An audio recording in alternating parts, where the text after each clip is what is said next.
हम सीधे global markets के 500 साल पुराने उस बेहद दिलचस्प इतिहास में उतरेंगे जो ये समझाता है कि भारतीय रुपया आखिर अमेरिकी डॉलर के मुकाबले 50 तक कैसे पहुंच सकता है। ये सिर्फ अर्थशास्त्र नहीं है बल्कि इतिहास के एक बहुत बड़े चक्र का हिस्सा है। शुरुआत एक बहुत ही चौंकाने वाले ऐतिहासिक तथ्य से करते हैं। पिछले 5 सदियों का डेटा देखें तो किसी भी ग्लोबल रिजर्व करेंसी यानी दुनिया की सबसे ताकतवर मुद्रा की औसत उम्र ठीक 94 साल होती है। ये एक ऐसा पैटर्न है जो बार बार दोहराया गया है। और अब जरा इस पर ध्यान दीजिए। आज की रिजर्व करेंसी यानी अमेरिकी डॉलर इस समय ठीक 82 साल का हो चुका है। इसका सीधा सा मतलब है कि ऐतिहासिक घड़ी अब बहुत तेजी से टिक टिक कर रही है। तो आगे क्या होने वाला है, इसे समझने के लिए हम इन 5 अहम बिंदुओं पर चर्चा करेंगे। 5 शताब्दी का करेंसी चक्र, रिजर्व करेंसी का पतन, डॉलर की टिक टिक करती घड़ी, डॉलर का कृत्रिम भ्रम और भारत के मजबूत होते आर्थिक फंडामेंटल्स। आइए सबसे पहले इस 5 शताब्दी के करेंसी चक्र पर एक नजर डालते हैं। पिछले 500 सालों में 6 अलग अलग रिजर्व करेंसीज उठी और फिर गिर गईं। ये एक बेहद प्रिडिक्टेबल साइकिल है। पुर्तगाल के रियाल से लेकर ब्रिटेन के पाउंड तक हर किसी का एक सुनहरा दौर आया और फिर वो चला गया। हमेशा के लिए टॉप पर कोई नहीं रहता। लेकिन ये ताकतवर करेंसीज आखिर गिरती कैसे हैं? चलिए दूसरे हिस्से में यही समझते हैं। देखिए, पुर्तगालियों ने आलसी टोल कलेक्टर्स की तरह बर्ताव किया। उन्होंने कभी फैक्ट्रियां नहीं लगाई और जब दुनिया को व्यापार के नए रास्ते मिल गए तो उनका पतन हो गया। दूसरी तरफ स्पेनिश साम्राज्य को देखिए, उन्होंने अमेरिका से इतनी चांदी मंगवाई कि खुद चीजें बनाना ही बंद कर दिया। ऊपर से 48% के भारी ब्याज पर कर्ज लिया और 3 बार दिवालिया हुए। ये बिल्कुल उस इंसान की तरह है जिसकी अचानक लॉटरी लग जाए, वो काम करना छोड़ दे और फिर सब कुछ गवा बैठे। डच साम्राज्य ने भी यही गलती की। उन्होंने अपने शानदार बैंक ऑफ एम्स्टर्डम का इस्तेमाल गुप्त रूप से युद्धों की फंडिंग के लिए किया और अपना पूरा भरोसा खो दिया। और फ्रांसीसियों का तो पूछिए ही मत। उन्होंने बिना सोचे समझे इतनी पेपर मनी छापी कि सिर्फ 7 सालों में उनकी परचेजिंग पावर 70% तक गिर गई। अब ब्रिटिश पाउंड की कहानी पर आते हैं। इन्होंने जिस तरह अपना दबदबा खोया वो आज के डॉलर की स्थिति का एकदम परफेक्ट मिरर है।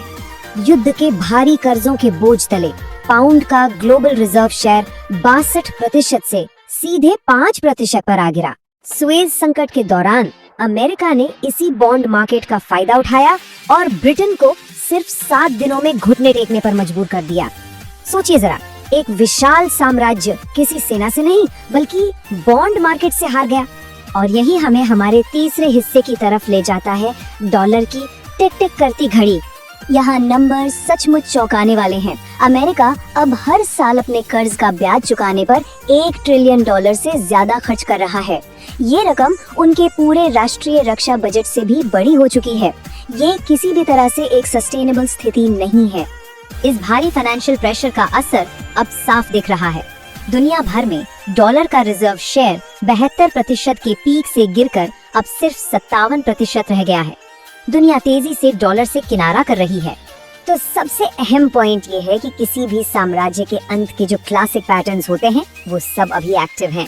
39 ट्रिलियन डॉलर का विशाल कर्ज, हर दिन $7 बिलियन का बढ़ना, सेंट्रल बैंक्स का लगातार रिकॉर्ड मात्रा में सोना खरीदना और चीन का बड़े पैमाने पर यूएस ट्रेजरी बॉन्ड्स बेचना, ये सारे रेड फ्लैग्स एक साथ लहरा रहे हैं। आइए अब चौथे हिस्से पर चलते हैं और समझते हैं डॉलर का कृत्रिम भ्रम। पिछले 30 सालों से रुपये की जो कमजोरी हमें दिखी वो दरअसल एक भ्रम था। इसे ग्लोबल मार्केट शिफ्ट की एनालॉजी से समझते हैं। पुरानी व्यवस्था एक ऐसी ग्लोबल सुपरमार्केट की तरह थी जहां खरीदारी के लिए सिर्फ एक ही कूपन चलता था और वो था अमेरिकी डॉलर। इस जबरदस्ती की मांग ने बाकी करेंसीज की असली कीमत को दबा कर रखा। लेकिन अब जब दुनिया इस मोनोपोली से बाहर निकल रही है तो दबाई गई दूसरी करेंसीज अपने स्वाभाविक मूल्य पर वापस आने के लिए तैयार हैं। इतिहास गवाह है कि करेंसीज में ऐसे बड़े बदलाव रातों रात होते हैं। 1985 के प्लाजा एकॉर्ड को ही ले लीजिए, जब डॉलर ने जापानी येन के मुकाबले अपनी आधी कीमत लगभग तुरंत खो दी थी। वो 240 से गिरकर सीधे 80 पर आ गया था। अगर इतिहास में ऐसा हो चुका है तो सोचिए, एक कमजोर होता डॉलर आगे चलकर मजबूत होते रुपए के सामने आधा क्यों नहीं गिर सकता? तो इस ग्लोबल शिफ्ट में भारत कहाँ खड़ा है? यही हमारा पांचवा और आखिरी हिस्सा है, भारत के मजबूत होते आर्थिक फंडामेंटल्स। भारत अब किसी बनावटी मांग पर निर्भर नहीं है। आज हमारी इकोनॉमी 4.3 ट्रिलियन डॉलर की मजबूत जीडीपी पर खड़ी है।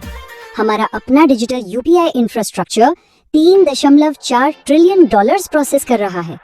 करंट अकाउंट डेफिसिट बेहद स्टेबल है और foreign exchange reserves 650 billion dollar को पार कर चुके हैं। हमारी बुनियाद इस वक्त बेजोड़ है और इस सब का मुख्य निष्कर्ष बिल्कुल साफ है। जब भी किसी डोमिनेंट करेंसी का पतन होता है तो कैपिटल हमेशा सेफ जगह भागती है। ये पैसा या तो सोने में जाता है या फिर उस देश की करेंसी में जिसके फंडामेंटल सबसे मजबूत और उभरते हुए हों, और फिलहाल वो देश भारत है। अंत में एक बात बिल्कुल क्लियर कर दें, इंडियन रुपए की इस संभावना का विश्लेषण किसी घरेलू राजनीति या किसी पार्टी की तरफदारी के बारे में नहीं है।